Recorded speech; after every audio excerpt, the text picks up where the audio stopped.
अस्सलाम वालेकुम everyone, welcome back to my channel. कैसे हैं आप लोग? मैं उम्मीद करती हूँ आप लोग सब खैरियत से होंगे। आज हम लोग बनाएंगे बिल्कुल ढाबा स्टाइल चना दाल, और बनाना बेहद इजी है। लिटरली दाल खड़ी खड़ी भी होगी, बहुत अच्छे से गली भी होगी। जिसने अभी तक चैनल को सब्सक्राइब नहीं किया, काइंडली सब्सक्राइब करे, बेल के आइकन को लाजमी प्रेस कर दे ताकि आने वाली हर मजेदार सी वीडियो का नोटिफिकेशन आपको टाइम से मिलता रहे। बिस्मिल्लाहिर्रहमानिर्रहीम। इस दाल को बनाने के लिए यहाँ पे मैं ऐड कर रही हूँ देसी घी। अगर आप नॉर्मल घी में बनाना चाहें, ऑयल में बनाना चाहें तो उसमें भी बना सकते हैं। यहाँ पे घी मेल्ट हो गया था तो यहाँ पे मैंने एक मीडियम साइज का प्याज लिया था और इसको रफली चॉप कर लिया था। उसको हम लोग फ्राई करेंगे। आपने कढ़ाई पर नहीं जाना। हम लोग जो नॉर्मली घर में दाल बनाते हैं वो जो है स्टील या सिल्वर की कढ़ाई में बनाते हैं, तो इसलिए मैंने प्योर नॉन स्टिक नहीं लिया। जो मेरे पास नॉर्मल कढ़ाई है मैंने वही यूज की है। तो हाँ, एक साइड पे मेरी प्याज जो है वो फ्राई हो रहे हैं और दूसरी तरफ जो टमाटर हैं वो 2 अदद मैंने ऐड कर दिए हैं।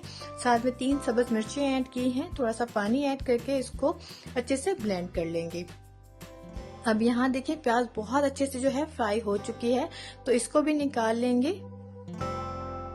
और यहाँ पे जो टमाटर और सब्ज मिर्ची का पेस्ट बना के रखा था, इसको अच्छे से हम लोग जो है घी में फ्राई कर लेंगे ताकि इसकी जो रॉ स्मेल है वो खत्म हो जाए।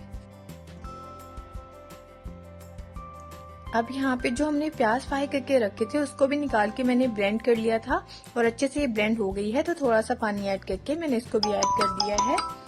अब यहाँ देखिए मैं आपको एक बात बताती चलूं, प्याज को हम लोगों ने फ्राई करके ब्लेंड इसलिए किया है क्योंकि अगर आप डायरेक्टली प्याज को ब्लेंड करते हैं तो जो भी है जितना मर्जी आप कर लें, बाद में ऐसे वैसी भुनाई नहीं होती ब्लेंड करने के बाद जो पहले होती है। तो इसलिए आपने पहले ब्लेंड कर लेना है ताकि बहुत अच्छी सी हमारी ग्रेवी बन के तैयार हो।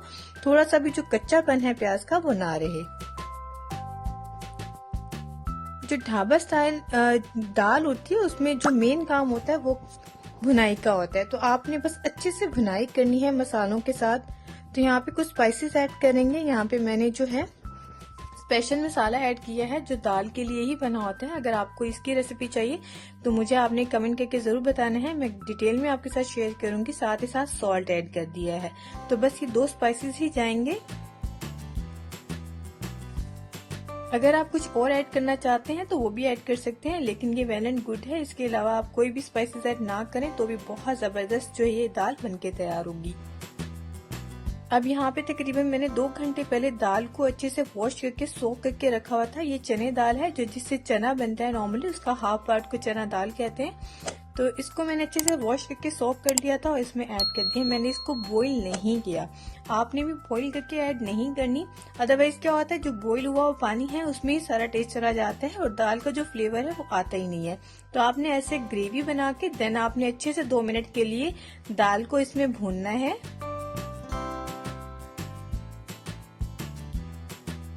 और इसमें 1 गिलास हम लोग ऐड कर देंगे पानी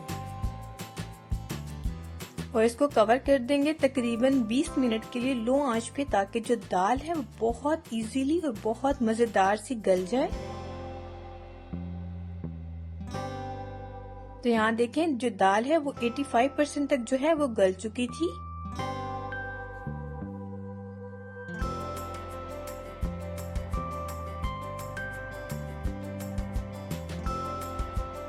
तो यहाँ देखें दाल बहुत अच्छे से गल चुकी है। तो हम लोग अब क्या करेंगे, इसको 2 मिनट के लिए और कवर करके इसको ढक के रख देंगे ताकि जो ऑयल है वो सेपरेट हो जाए। और दूसरी तरफ हम लोग इसका एक तड़का तैयार कर लेते हैं।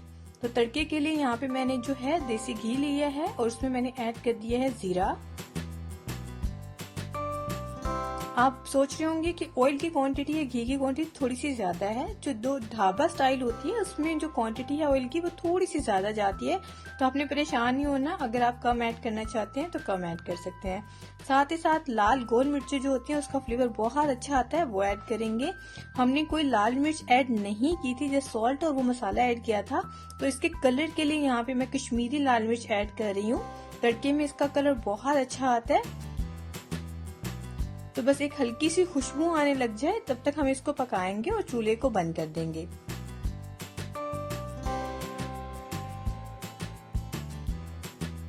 अब यहाँ देखें जो ऑयल है वो अच्छे से इसमें खुद से भी रिलीज हो गया है। दाल पूरी की पूरी खड़ी खड़ी है लेकिन बहुत सॉफ्ट है। तो आपने दाल की जो कंसिस्टेंसी है वो ऐसी ही रखनी है। अगर आपको थोड़ी रनिंग पसंद है या शोरबे वाली पसंद है तो आप इसमें थोड़ा सा पानी छोड़ सकते हैं। तो अब जो ये दाल जो है ये हम लोग एक पहले बाउल में सर्व करेंगे, और जब हम लोगों के सामने सर्व होती है तो उसमें ही तड़का लगा के दिया जाता है, और साथ ही साथ इसमें जो मजेदार सा हमने तड़का तैयार करके रखा है वो ऐड कर देंगे।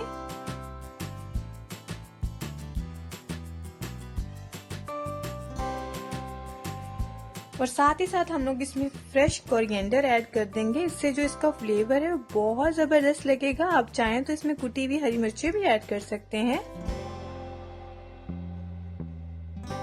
तो यहाँ मजेदार सी हमारी जो दाल है, बहुत ही यमी दाल जो है वो रेडी हो चुकी है। आप पराठे के साथ, इसको तंदूर की रोटी के साथ या चावल के साथ सर्व करें, आपको बहुत ही टेस्टी लगेगी। लिटरली बहुत फ्लेवरफुल है। जो हमने तड़का ऐड किया है इससे जो इसका टेस्ट है वो और इनहेंस हो जाता है।